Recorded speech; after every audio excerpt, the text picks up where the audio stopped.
So that's their fault, by the way.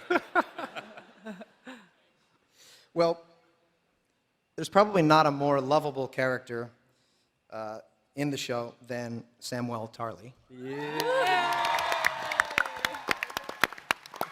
I realize when he sees the library that he smiles, and you realize that nobody in this show ever smiles, except for maybe Cersei. But I don't know if that's a smile as much as it's like an involuntary muscle response to something evil that pleases her. But there's a certain sweetness about Samuel, and the way that John plays him. Not John. Samuel, yes. John, no. And I think we can assume that David and Dan and the world of Game of Thrones hates sweetness, and that eventually you will be executed in some way. So I'm wondering if you could choose the way you will die. Now is your opportunity, and I think I'd like to hear it, and I'm sure they would as well.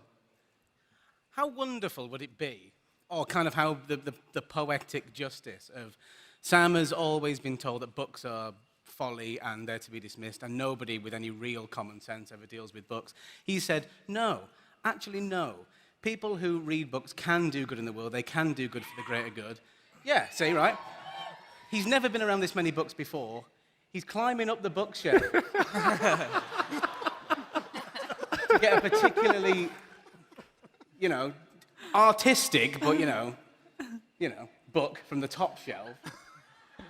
Gets all the way up there, doesn't, severely underestimates his own weight, tipples backwards off the bookshelf and pulls all of those books down on top of it.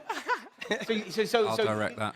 John, Miguel, you could direct this bit, right? We saw your work with John under the bodies in Battle of the Bastards. Imagine Sam trying to fight his way out of all the books that he's loved his whole life. And now, if he hadn't got what he wanted, he'd still be alive. It wasn't battle that killed him, it was books that killed him.